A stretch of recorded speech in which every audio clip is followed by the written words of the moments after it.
नमस्कार दोस्तों, आपका स्वागत है हमारे चैनल पे।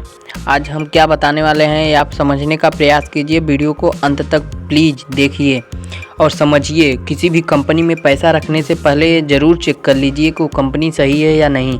तो चलिए, मैं कल इसके पहले वाली वीडियो में कुछ प्रश्न रख के गया था। तो वो प्रश्न थे, तो क्या निवेशक को पैसा मिलता है, क्या उनका पैसा मिल पाता है या नहीं मिल पाता। तो कैसे करते हैं निवेशक जो पैसा मिल पाता है। तो चलिए मैं आपको बता दे रहा हूँ।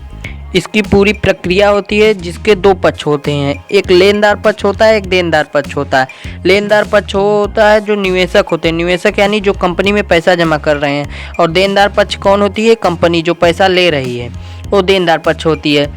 तो चलिए मैं एक कहानी के माध्यम से आपको समझा रहा हूँ, आपको जिससे अच्छी तरीके से समझ में आ जाए। ठीक, तो जैसे मान लीजिए मैं कोई कंपनी शुरू कर रहा हूँ, मेरी कंपनी का नाम ए है। ठीक, मैं ए कंपनी शुरू कर रहा हूँ। उस कंपनी में मैं चिट फंड खोल दे रहा हूँ, मतलब लोगों का पैसा लूँगा और किसी इस बिजनेस में लगाकर उस पैसे को डबल करके दूंगा या इतने परसेंटेज ब्याज से दूंगा। जैसे बैंक भी पैसा लेती है तो कहीं ना कहीं पैसा खर्च करती होगी। पैसा तो ऐसे दुगना होता नहीं, तो पैसा इन्वेस्ट करने से ही दुगना होता है। पैसा इन्वेस्ट करना चाहिए, अच्छी बात है, लेकिन सही जगह इन्वेस्ट करना चाहिए। तो ठीक, तो जब मैं पैसा ले लेता हूँ तो कुछ दिन मेरा काम चलता है, उसके बाद मेरी कंपनी घाटे में जाने लगती है। तो जब कंपनी घाटे में जाने लगती है तो उस समय क्या होता है, कंपनी एक इशू जारी करती है और उस इशू में वो अपने आप को बैंकक्रप्ट बताती है, जिससे वो कंपनी निवेशकों का पैसा लौटाना चाहती हो। जो कंपनी वो सिर्फ दिवालिया घोषित करवाती है, जो नहीं लौटानी होती है वो चली जाती है।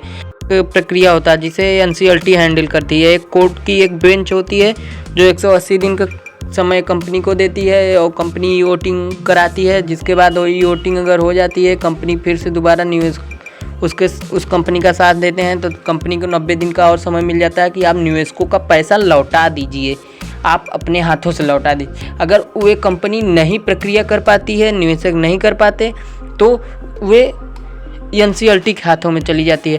तो इस प्रक्रिया में यह होता है कि जो निवेशक होते हैं उनको पैसा एनसीएलटी देती है। क्या करती है कंपनी, जैसे मान लीजिए मेरी कंपनी दिवालिया जब घोषित हो गई, मेरी कंपनी दिवालिया घोषित हो गई, तो उसके बाद एनसीएलटी मेरी कंपनी को पर अपनी आधिपत्य जमा लेगी।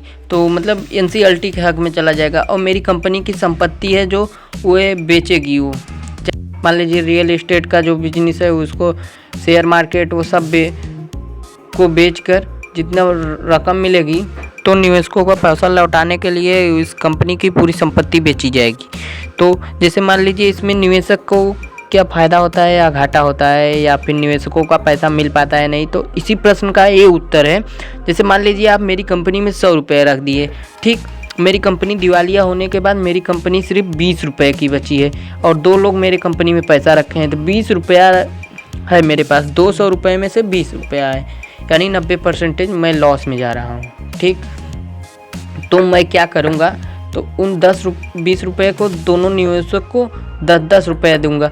तो आपको कितना हानि हो रहा है, 90 रुपये का ना।